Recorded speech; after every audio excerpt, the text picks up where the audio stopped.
So, I'm gonna have to re-edit this whole podcast because, well, my dumbass decided to do the podcast before the Raptors won the fucking championship. And if you follow me on Instagram, I highly recommend you because I actually recorded, took some photos of what happened down in Toronto, in downtown Toronto, after the game was done. I went to a local bar nearby Jurassic Park. I went there, watched the game with my friends. We won the championships. Everybody was going nuts.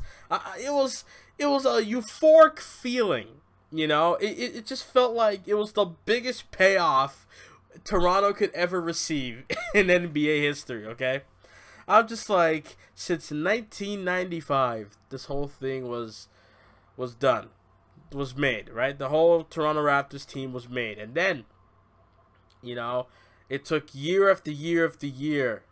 And now, 2019 was the year. A lot of people were saying, 24 years I've been waiting for this. Well, it has come true. I've been waiting for this since the 2000s, man. Like mid-2000s, like 05, 06.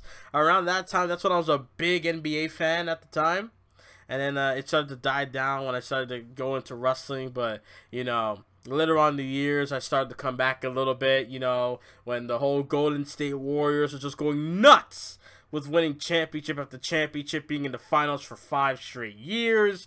It was insane. But Toronto won the championship, and honest to God, when I was walking downtown with my friends, watching everybody go berserk, everybody chanting "Let's go Raptors," singing the national anthem, you know, just going all out like they should, you know, man's busting out that loud, that, you know, that we, everybody just going berserk, busting out fireworks. I'm like, more pyro I've seen that night than WWE all fucking year, right?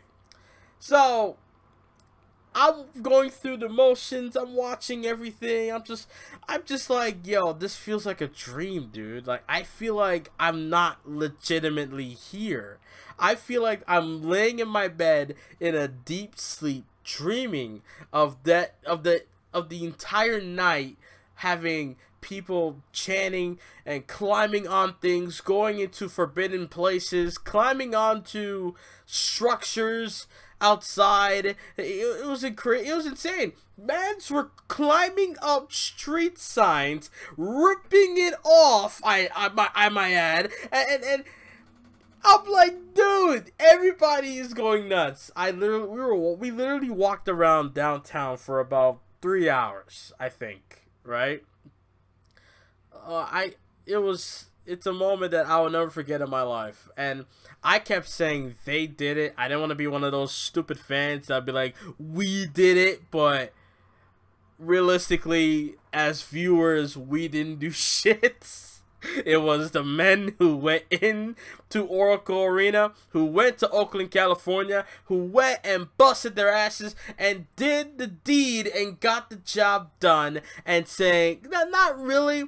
You know, I'm sure they're more sports-like, they're more nice about it than the fans are, obviously. But as the fans, I would take it as a big middle finger to the Warrior fans when the Raptors defeated them in their own backyard. Now, when people were like, "Oh, they should go to Game 7," I'm like, no, why? Why would you want to raise the stakes?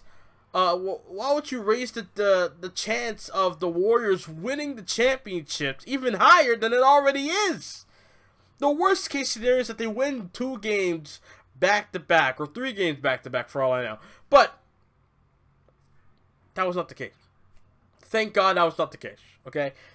The Raptors, I kept saying it, all they needed to do in the last game before Game 6, Game 5, all they needed to do was a layup or a foul. That's all they needed. Once they get that, then they'll get the job done. This time in Game 6, they did something similar like that. They were able to get at least 1 or 2 points ahead, and then it came down to a foul shot, and we won the championship. And the experience downtown was something I've wanted, because I saw the first clip.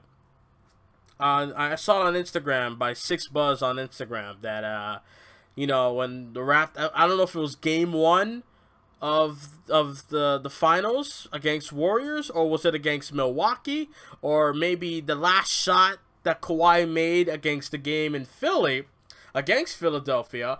But it was one of those times where downtown Toronto was berserk, where people were on top of buses, dancing on things, people just going berserk, going crazy. And I felt like if we won the championship, it would be like that, but times 2, or times 5, or times 10, you know? But in the end, it was exactly like that. And now Toronto, I mean, the only thing I questioned was how long were people at downtown though? Like, holy shit! Like, I got home by 3:30 a.m. Okay, imagine how many people were still down there. They're probably still down there until 5. And the sad thing is that the TTC train station, that shit closes down by like 2, 3 o'clock. I was able to get the last train before they were able to shut down. Able to get the last train, get the night bus, and go home. So thankfully, able to get home in time. I low-key wanted to stay, but I was tired at the same time, and friends wanted to go as well. So I had it was a great time, and I honestly don't know. I just, it feels so real for me right now. You know, it's crazy. And I'm not gonna act like I never shutted them down or shut up the Raptors or be against them at some points. I'm not gonna lie to you. I was against the Raptors. You can't blame me for that. Was I a fan? Yeah, I was a fan. The way how I felt about the Raptors is the way how I feel about WWE. I'm a fan without a doubt. Through thick or thin, good, better, different. But the thing is that I obviously lost interest in NBA because I found wrestling into my life. But also, the fact is that the Raptors was like WWE how it is today. The Raptors kept losing and losing and losing, and my interest kept getting diminished and diminished. And every time I hear one win about the Raptors, I always assume, well, it's one win, one lucky night. You know, the way how Stephen Amell feels about the Dallas Cowboys, you know. One win, one lucky night. But in the future, and in the next game, and the next game, it's not going to be so lucky for the Raptors. And that's how I felt. I'm not going to lie to you. Hell, I went to one game in the Scotiabank Arena, right? I went to one game with my friend back in 2011, I think it was, or 12. They went up against Washington Wizards. I chanted for the fucking Wizards over the Raptors. I'm not bullshitting. That's how bad it was for the Raptors for me. I was really not, I was a fan, but at the same time, I was not happy with the status of the Raptors at the time. And it's not like I started to pay attention to the NBA. Like, when the playoffs started to happen, I did start to pay attention, low-key. And then when the Raptors made that final shot, that lucky shot that Kawhi made against Philadelphia, that's when my attention was like, okay, let's see how the Raptors do now. Then they went up against Milwaukee. They defeated Milwaukee. And then after that, able to go up against Golden State. That's when I thought, okay, well, they made it this far. I don't want to have too much hope and then be ultimately disappointed, because I really hate being disappointed. So in the end, they were able to go up against Golden State. They did very well. I am not going to be one of those people that will take away Raptors' you know, chances because, oh, you know, KD didn't play and, you know, Clay was out here and there. For Clay, yes, I will add a little asterisk with that, because Clay is a phenomenal athlete. He's a phenomenal NBA player, without a doubt. I don't care if you're against him or with him. He is a great player, without a doubt. But with Durant, he's a phenomenal player, but I am not going to be like, without Durant, you know, Golden State, you know, would have won. I'm not going to be one of those people. Want to know why? Because Golden State won the championships without Durant before, haven't they? So, why can't they do that again? Yeah, they got Durant, which made them a huge team. But I'm just saying they were a great team before Durant even joined them. So when it comes to Durant, I'm not going to add that asterisk. But when it's Clay, Clay is different because he's been on the team since how long, right? But Durant, that's huge. That's very different for me. So for me, I am not going to add that asterisk to Golden State losing to the Toronto Raptors. But in the end, when you got Kawhi Leonard, you got Kyle Lowry on the top of his game, Van Vliet with the threes. In the end of the day, man, I'm happy. Raptors were able to get the job done. They're finally champions. And now I can't wait to see what happens next year. Will Golden State be back at the top of the mountain again? Or will Toronto Raptors somehow make it way second year in a row winning the championship, which would be huge? Or will it be a different team winning the championship for the first time? Like maybe the Orlando Magics, or maybe I don't know if New Orleans won a championship yet. Brooklyn Nets have not won a title yet. I don't know if Timberwolves, all these other teams that have not made it to the finals, let alone win a championship yet. Maybe one of those teams might be able to have a nice roster and then go and win the title. Who knows? But I'm excited to see what happens next year. Low-key, I am excited to see what happens in NBA. Honestly, if WWE keeps acting like how they are now, I might as well just go right back to how I was in the 2000s, go right into the NBA, and just fuck it. Just be a huge... I don't want to be an NBA channel because that's not going to help me views-wise. But I'm just saying, NBA this year might be my sports entertainment, since WWE is failing so miserably. So there, I had to re-edit the 7 Days podcast. I'm still gonna keep the other part where I ranted a lot of stuff on WWE with Sasha Banks, Shane McMahon, and many more. So let's get into the 7 Days podcast. Thank you guys for listening, and let's begin.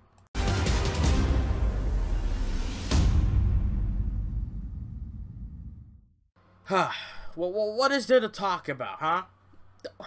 What is there? Oh, Samoa Joe might have to defend his championship in a six-pack challenge at Stomping Ground. You got Strowman, Miz, Lashley. You got somebody else in there. Somebody else in there. Somebody else in there. Like, who cares? Who cares, So SmackDown, you had, like, Shane, look. Shane McMahon got to go. I'm sorry. He's got to go. If you're a fan of Shane McMahon, good. I just don't care. If you're a fan, you think he's great. Some people are actually discussing, this is actual discussion, that Shane McMahon could be in line for a WWE title shot against Kofi Kingston. And that he might be the one to take the belt off of King. For real. That's what people are saying. Kofi Kingston, out of all the people he could lose to, people were worried about Roman Reigns? Roman Reigns taking the title off of King? I'd rather have Roman Reigns win the WWE title than fucking Shane McMahon. I'm sorry. I'm sorry. If Kingston's losing the belt and I had to choose, it would be Roman Reigns. I'd rather see Superman punches galore over fucking Shane McMahon being on television for 5 minutes. When I see Shane, I see ratings fucking decreasing.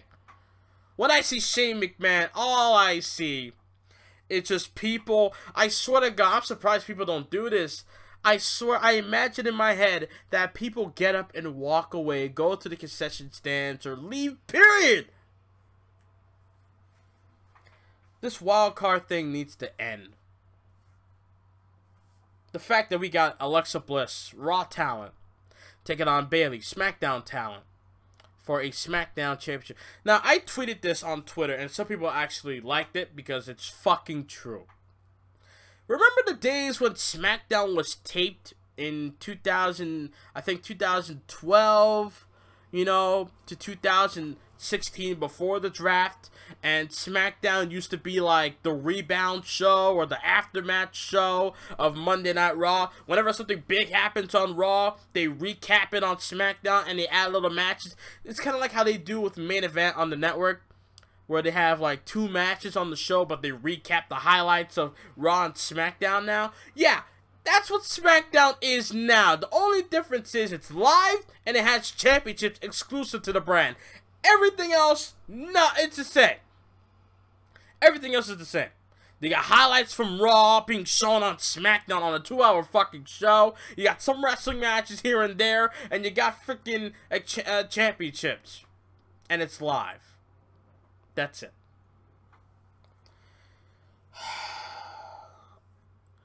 I said it once, and I'll say it again. Rip brand split, 2016, 2019. It took 3 years. Almost 3 years. 2.5 to 3 years for the brand split to die.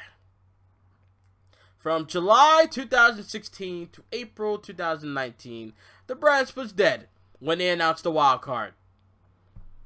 Wild card. 5-6 people can show up on either show. What bullshit is that? You know how many weeks Dolph Ziggler used the wild card? How many times?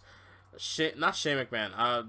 Drew McIntyre used the wild card. A lot! It's ridiculous. Man, I'm just gonna stick with 205 and NXT and NXT UK. I just don't care anymore. Raw and SmackDown, are they worth watching anymore? Are they worth it? No, they're not they're not worth it. And the fact that there's fans out there buying tickets to go to these fucking shows, it's like, do you not realize the issue? Do you not know what's the problem? Do you not see the how awful the fucking shows are? It's like, how are you gonna fucking tweet, oh, this episode sucks, or this shit is bad, blah, blah, blah, blah, and yet your ass still buys fucking tickets and you show up? Okay? I could have went, Raw came to Toronto in 2018, I think it was, or 17. I don't remember when. They had Braun Strowman versus Roman Reigns, I think, in a last man standing match. I don't know if I'm correct on that, but they had a match. I remember, I think Braun Strowman threw a fucking chair at Roman Reigns. It was on Raw that day. It was in Toronto. I could have went. But I said no. I said no. I had money at the time. I just said no. I don't know why. Because I had a feeling that it might not be a good show. And actually, it wasn't. It put me to sleep. I fell asleep during the main event. That's how bad it was. When it's the main event of a show, you're supposed to get excited. You're supposed to stay up and watch the whole thing. But I'm falling asleep before the show comes to an end. How tragic is that? So now, with Raw and SmackDown, you got so many talent. I just don't understand. Why can't they rotate? Do I really have to see Drew McIntyre every week?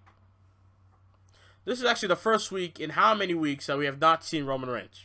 We've seen him via footage after the Super Showdown, but we did not see him on Raw, and we did not see him on SmackDown.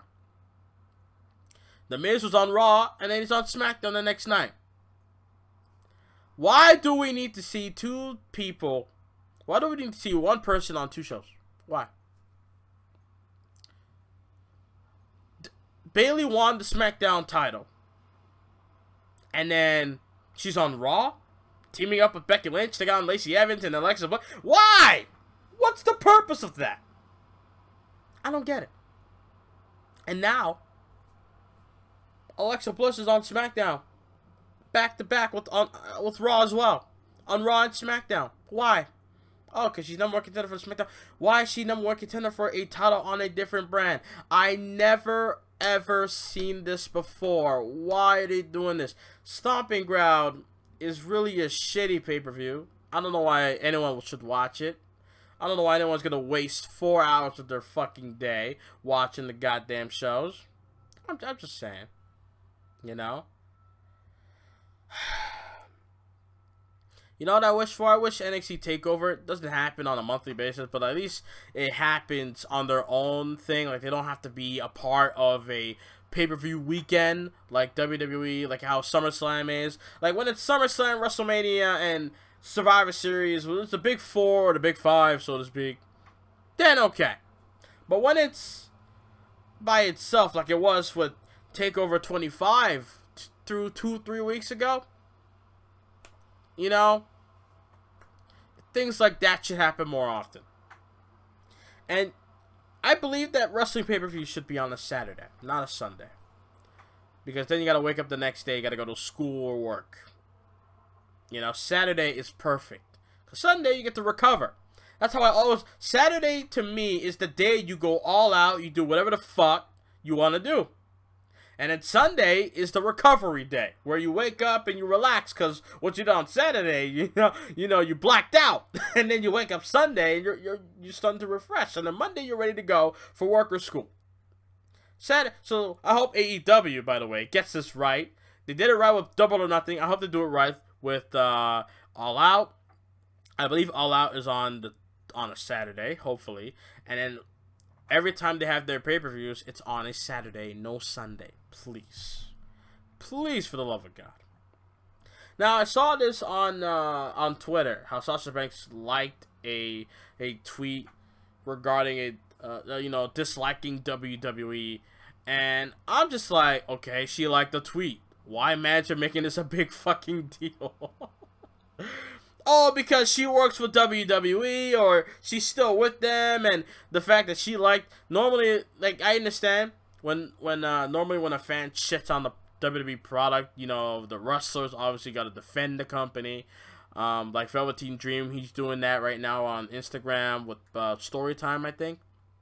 You know, saying that Rock was, Rocky Maivia, awful gimmick, and then he earned the right to become The Rock. You know, he's not wrong. Velveteen Dream's not wrong that, name a show that where, the people the actors are being the ones that could change up their stuff to write their own scripts and whatnot. He's not wrong. Doesn't mean we have to like it.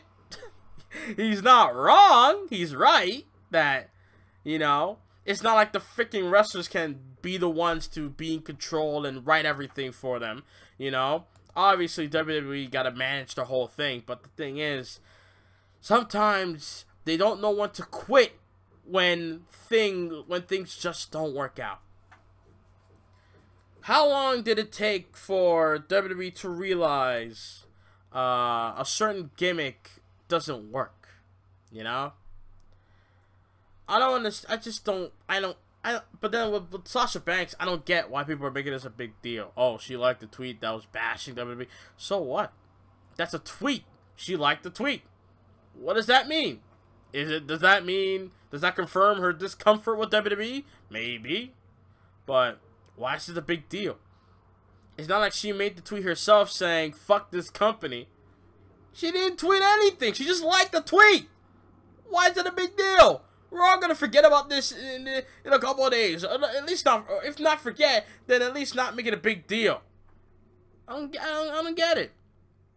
Why? Just why take so little things and try to make it big when it's not necessary at all? Renee Young reveals the truth on how she was treated at Saudi Arabia. I saw this tweet saying how a fan tweeted that Renee Young was yelled at by religious police at Super Showdown. And she came through and said, yeah, that never happened. We were treated with nothing but respect while in Jeddah. So, this is why I don't believe freaking articles online or wrestling fans. And then a fan tried to tweet at me and say, oh, because the wrestling fans are devils, right?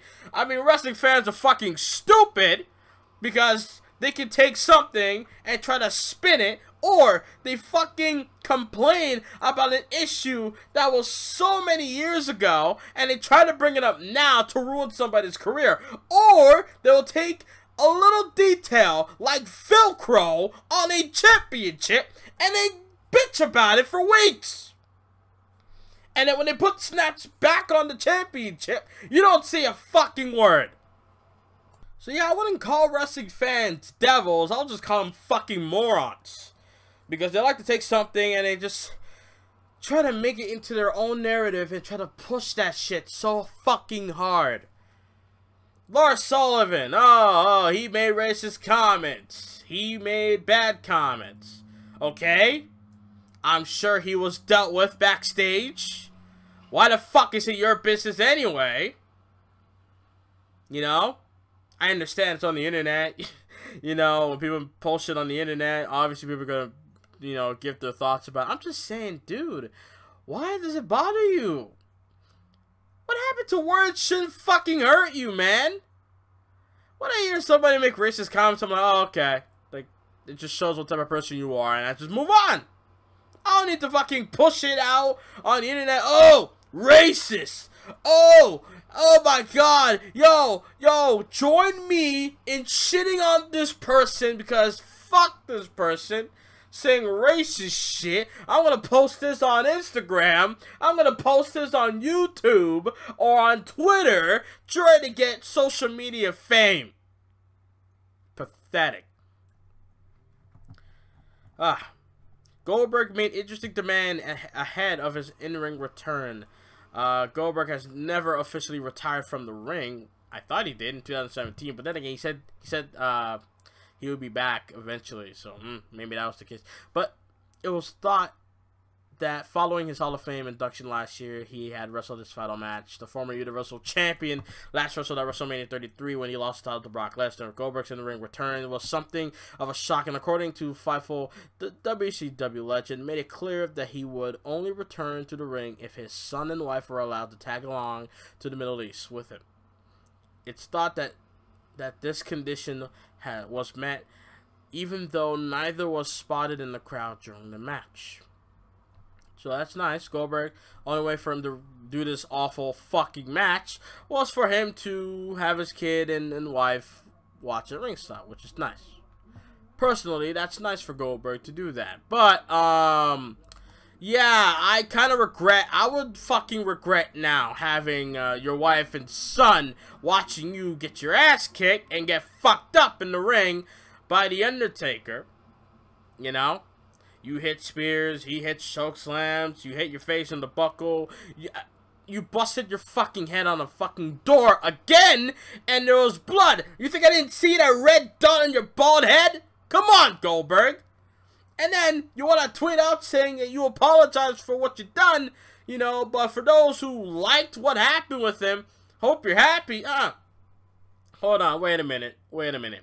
Now, just want to make this clear.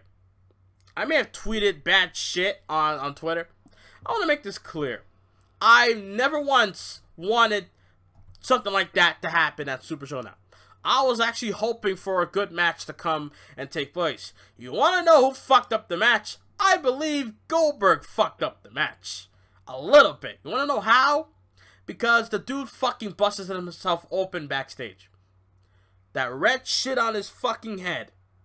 He did that to himself. He did it to himself. He still went out there. He tried to play it off like nothing happened. No, just a little cut, a little bruise. No. He fucked himself up. And then after that, when he got in the ring, he made it worse. And then when he made it worse, you know, Undertaker, when he hit the choke slam and went for the 1, 2, 3, and he got the job done over Goldberg, it reminded me of Undertaker, Judgment Day 2002. People said that's the worst choke slam they've ever seen. Well, that matched it. Worst chokes I've ever seen. They came back. A lot of people said this through reviews and podcasts, and I have to agree that the fact that they ruined their legacy by coming back into the ring for a quick buck, for a quick money, for a money grab. You know, Brock Lesnar, you gotta give him credit. He didn't wrestle. All he did was he got his ass kicked by Seth Rollins, but he didn't wrestle, and he still got fucking paid. Fucking Goldberg and Taker came back, and they wrestled a awful match, and yeah. Look at them now. Like, you see that face Undertaker made at Super Showdown? Undertaker, you have no one to blame but yourself, bro. Now, some people said that, you know, that Taker should have retired at WrestleMania 28, 20-0, when Taker, Shawn, and Triple H all on the stage. You know, what was it? End of an era? Now, I try to figure out what that was, and I remember Triple H in a documentary said that the meaning of end of an era, I guess, was to see the three of them of the last of their kind, meaning the Attitude Era, the last of their kind at the time, you weren't going to see guys like Undertaker, Triple H, and Shawn Michaels ever again. Only took 7 years later, boom! Able to see them come back. Able to see them come back at Crown Jewel and make a fool of themselves. Yeah. Anyways, now Undertaker just wrestling for no reason. Why is he wrestling for no reason? Why are you wrestling for no reason, man? I mean, you're telling me you're not financially stable, Taker? Why are you coming back, man? Why? Now, look, no, I know. I'm not going back on what I've said about, oh, when I see The Undertaker in shape, I want to see him, you know, compete. He looked like he was in shape when he came back to Raw after WrestleMania, when he beat up Elias. Like, the way how he looked like he was in shape. And I'm like, dude, I would love to see The Undertaker in the ring once again. After this match, fucking retire, man. I'm sorry. Do I still want to see you wrestle? Unless you're able to be mobile and be able to move properly and great and whatnot. I don't want to see. I just don't want to see it anymore. I'm tired of it. And Goldberg, man, your time has come. You're done, man. Your last match was great with Brock. You know, I loved the Survivor Series match as well. I'm not going to lie. And I loved that stint with Kevin Owens at Fastlane. But with The Undertaker, what happened this time? Nah, you good. I'm sorry. I'm sorry. Alright. So, Undertaker, you know, there's rumors that reports reveal backstage disaster at Showdown. There was rumors that Taker was not happy at all with his match against Goldberg, obviously, which was visibly apparent after the match. Where the rumor roundup on Cage Seats via WrestleVotes has stated that sources in WWE have said that the show was a disaster backstage. Thought you guys might like this. Texting with two different sources who were on the Saudi trip, asked how everything went. One said it was a disaster, and the other described it as a train wreck, so that is that. This shouldn't come as a surprise to anyone that the show was not very well received by the fans and felt like it was poorly planned. Of course, these Saudi Arabian shows have been awful. Greatest Royal Rumble wasn't that good. Crown Jewel was the worst one, and Super Showdown, you know, if I had to rank it, Super Showdown is number 2 of bad. Crown Jewel is number 1, worst of all time, and Greatest Royal Rumble is like the most, I guess, the most likable one, because it wasn't as bad, or well, you know, it wasn't that awful compared to the other two. Greatest Royal Rumble, you know, you had the big Royal Rumble match, you had great matches like Taker and Rusev, or Cena and Triple H, or, you know, the championship matches, but yeah, everything else after that, no, not worth it. Not worth your while. Vince McMahon agrees that WWE system is fucking broken. No shit! Whether this is a rumor or not, it's fucking broken. No Matt Hardy. The system has been broken for years, man. It has been.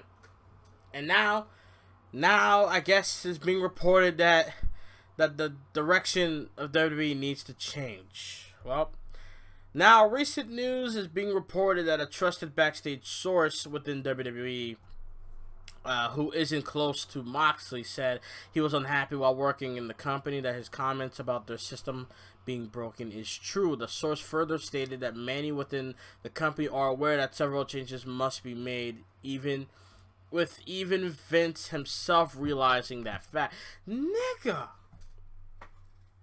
it's your fucking company! If this is true, it's your company. You can't make changes? You gotta go through with everyone else before you can make changes? Like, when I see owner WWE, is it Vince, or is it Vince slash this dude slash this woman, this person? What? Who owns the fucking company? Vince or Vince with many people? If that's the case, then I don't believe Vince is chairman of the board. For God's sakes, man. Of course your system is broken. Fucking fix it. Fix it. Man, I just this is just bullshit. Now let me just touch on this whole Sasha Banks thing. By the way, I saw somebody tweet it out. If Sasha Banks comes back to WWE, she's a hypocrite. Well, then that would make Bret Hart a hypocrite, Hulk Hogan a hypocrite, Ultimate Warrior a hypocrite. Every fucking person that shitted on WWE at some point and claimed they would never go back have come back. They're fucking hypocrites as well, but you're not calling them out. Bret Hart's a hypocrite, you know? He got screwed, all that shit. He went to WCW, and then he went back to WWE because he got inducted to the Hall of Fame. I mean, bruh. Or Hogan. He left WCW, he came back in 2002, and then, you know, left for TNA, came back in 2014. So, if how I look at it is, Sasha Banks, if she comes back, right, then I'm going to look at it as, okay, good, she's back, and now we wait for her contract to come up to an end. Once her contract comes to an end, then we'll find out where her loyalty lies. Well, then we'll find out if all of this shit was bullshit and she just did all that for no reason, or she meant what she did after WrestleMania, and she actually does want to leave. When her contract comes up, which I heard she signed a 3-year deal, I think last year, so by 2022 maybe she'll be done. I might be wrong on that. 2021 rather. But yeah, if she stays with WWE, then we'll criticize. I'm not gonna lie, we will. You're like, so you did all that shit, staying away from WWE for about 2 months plus, and then you come back and then you re-sign again. You know, what happened? But if she does leave the WWE after her contract is done, then, well, we can't really say much. Then we'll realize that maybe she just maybe she came back because cooler heads has prevailed, but in the end, in the back of her mind, she has the mindset of Moxley, where it doesn't matter how much money you put my fucking way. It doesn't matter how many zeros you put on the check. At the end of the day, my ass is leaving. And AEW or wherever company she wants to go, Japan, Ring of Honor, TNA/Impact, or wherever the fuck, anywhere but WWE, you know, then she'll go. So I'm not gonna look at her as a hypocrite, because we all have been hypocrites some part of our lives. So it's not gonna matter to her if she comes back and then everybody's like, hypocrite. I mean, fuck off, dude. You know, everybody has been a hypocrite at some point, you know? And if she comes back, I'm looking at it, okay, now she's just going to come back, play ball. She's going to go the Moxley route. She's going to play ball. Maybe she cooled down, and now she's going to be able to go back to work. And then now we're going to find out what's going to happen. Is she going to re-sign when her contract is up, or is she going to leave? Those are my final statements. And that's how I'm going to end this podcast, because there's nothing else for me to talk about. Fuck this.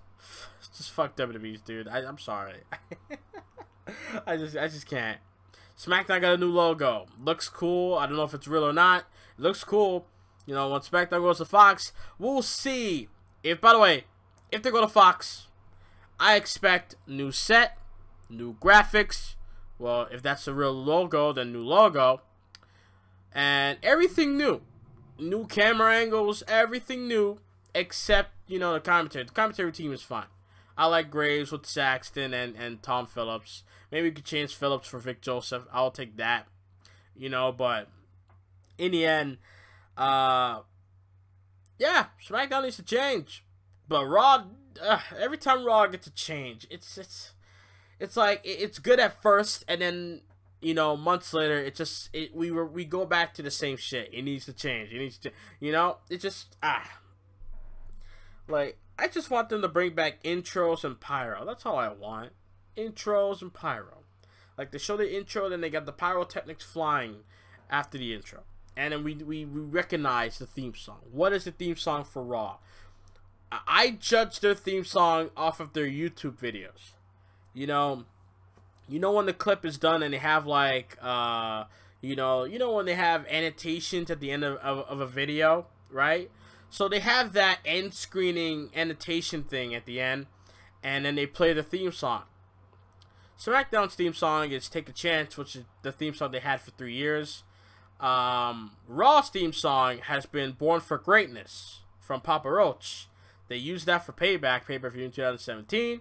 Used that for the Raw theme song after the Raw 25 episode or anniversary episode after the Rumble. The Raw, I think it was the first or second Raw after the Rumble. That's when they started using Born for Greatness as their theme song. I just want to know, like, they have so many songs playing. I hear Charge Up the Power a lot more than I hear Born for Greatness, by the way. But I just want to know, man, like, can we get intros? If Pyro's not gonna happen, can we at least get a fucking intro so I can recognize what show I'm watching? And can they stop starting the show in the same fashion? I mean, every time they play the Then Now Forever initial intro, and then it pans to the crowd, and then Michael Cole says, "Welcome to Monday Night Raw," and then somebody comes out, and then they play a highlight package of what happened last week or at a pay-per-view, and then someone's in the ring after that, and they cut a promo, and then somebody comes out, and then after that, it's either those two alone or somebody else comes out, and it's a 3-person promo, and then another person comes out. We got a 4-way promo or what, something like that, and then we gotta get the main event in a tag match situation, or the main event one-on-one match happens at the end of the show. Every fucking time. Can we get a show where there's a wrestling match to begin the show, please? I believe the last time Raw had a match where it started with no promos at all was Ronda Rousey teaming up with Natalya against, I don't know who, a team. Okay? Maybe it was Nia Jax and Tamina for all I know. I don't know. But yeah.